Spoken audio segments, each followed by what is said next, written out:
For years, the Conservative Political Action Conference, or CPAC, has been one of the premier conservative gatherings in the country. If you wanted to be taken seriously in Republican politics, going to CPAC was basically a requirement. This year, though, the conference feels more like an infomercial. Instead of supporting woke companies who hate you and use your money to further their political agenda. So go to Kim's Metals, it's kind of catchy, .com to learn more. That's kimsmetals.com. That was Kimberly Guilfoyle doing a special live from CPAC version for show. You may know Guilfoyle as Donald Trump Jr.'s fiancée. You may know her as a former Fox News personality. You might even know her from her $60,000 fee for a 2.5-minute speech on January 6th. At CPAC, Guilfoyle used her time to promote Mike Lindell's pillows. There they are, right there. And to urge retirees to invest their retirement funds in precious metals through her promotional website, where she gets a cut. If that sounds kind of grifty, take a listen to Donald Trump Jr., again, at what used to be one of the premier conservative gatherings in the country. So if you're going to have a phone, you can give your money to AT&T and watch it get weaponized against everything that you believe, or you can go to Patriot Mobile. Like, it's that simple.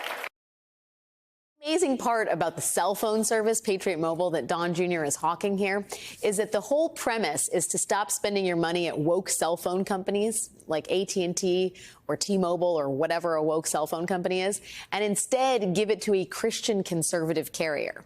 But here is the thing. The Christian conservative carrier doesn't have its own national infrastructure, so it just rents excess capacity from woke cell phone companies like T-Mobile and AT&T. So its customers are basically owning the libs by paying Patriot Mobile, which then just pays the woke cell phone companies that Patriot Mobile claims they are the alternative to. Anyway, you can use the code Don Jr. for free activation. What I'm saying here is this is not the CPAC of the past.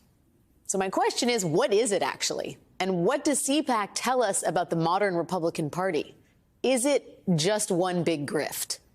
Joining me now is longtime Republican strategist Mike Murphy, who advised Republican candidates, including John McCain, Jeb Bush, and Mitt Romney. He is currently a co-host of the Must Listen podcast, Hacks on Tap. Mike, thank you for being with me this evening. There's no better person to talk to about this. I guess, let me just first what a topic, huh? Yeah, well, I mean, when you think of the George Santoses and obviously Donald Trump with his ties and his vodka and his steaks, and even Alex Jones with his vitamins or whatever he sells, the conservative movement in the year 2023 it does feel like an infomercial. And I wonder how much you think the big con, the grift, is central to the party's identity at this point. Well, Alex, first of all, I join fellow patriot Donald Jr. in urging our listeners, the true patriots out there, to make a check today out to Christians Against Secular Humanism, or CASH, because this is a grift pure and simple. They ought to put a fence around CPAC and put a bunco charge on all of them. It's unbelievable. I didn't know God had an opinion about cell phone companies. Yes, what's happened is Trump is shrinking in the party and CPAC is shrinking. But it is kind of the professional grassroots huckster wing of the GOP. So the good news is it's an outlier. It's not the sampling it used to be. Hell, when I was chairman of the College Republicans at Georgetown a million years ago, right after Reagan got elected, we'd go there and it was the best party in town. And it reflected the young energy inside the Republican Party. This thing now is a scam. Well, pure and simple, top to bottom. Walk me through how that fits, though, in the ecosystem of the present-day GOP. There's a competing confab, the Club for Growth conference, where I think Ron DeSantis and Mike Pence and Nikki Haley, they're all speaking. That's kind of like the legit conference. But when you talk about the energy and enthusiasm, I mean, CPAC may be a clown show that is offering, $9.99 gold coins or whatever. But at the same time, it does represent some certain part of the GOP, does it not? I mean, does it not represent the most animated part of the base that is therefore essential to those who would like to keep power over at Club for Growth? Well, it's a sliver. What it is a grassroots party, the hoot and holler, but it's what I call the hobbyist wing of the right wing. The Club for Growth thing is a donor club. That is a meeting of people who can write $100,000, $500,000 checks to your super PAC. So the candidates will break down the door to get in there and kind of do their 10 minutes. They're scoping for significant donors or bundlers. The CPAC thing, CPAC now is like the 25 Japanese troops in a cave somewhere in 1953 waiting for the emperor to tell them to attack. They're a sub-sliver. Now, they vote in primaries. I won't zero them out completely, but if you look at a scientific poll of Republican voters, and you poll, if you can get the aluminum foil hats long enough to get their attention and poll the people running up and down the hallways hawking this stuff at CPAC, there's not a lot of correlation. It is a symptom of the weakness of the Trump thing, not the strength that he owns this shrinking island. I got to ask you what you think the ideological center of the Republican Party is at this point. Because when I think of Club for Growth, I'm thinking these are the moneyed Republican elites who really care about low taxes.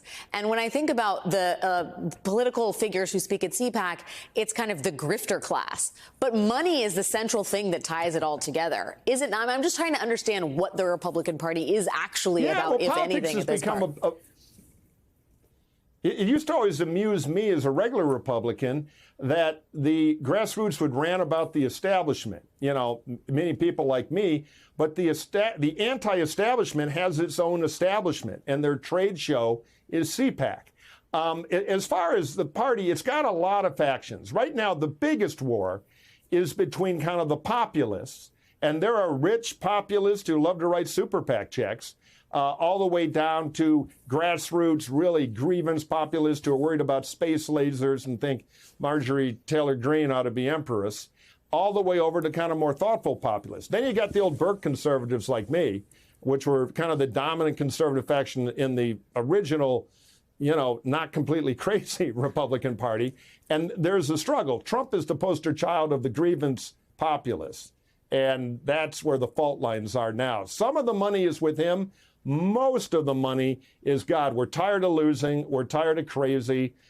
This guy's a problem. Can we get back to free enterprise, strong defense, the basic Republican building blocks? But they don't control the party now. The primaries are going to sort this fight out between all the warring factions. They're still using T-Mobile. But then so is the insurrectionist wing as well. Anyway, we have to leave it there. Mike Murphy, my friend, thank you for your time and wisdom, as always. Thank you.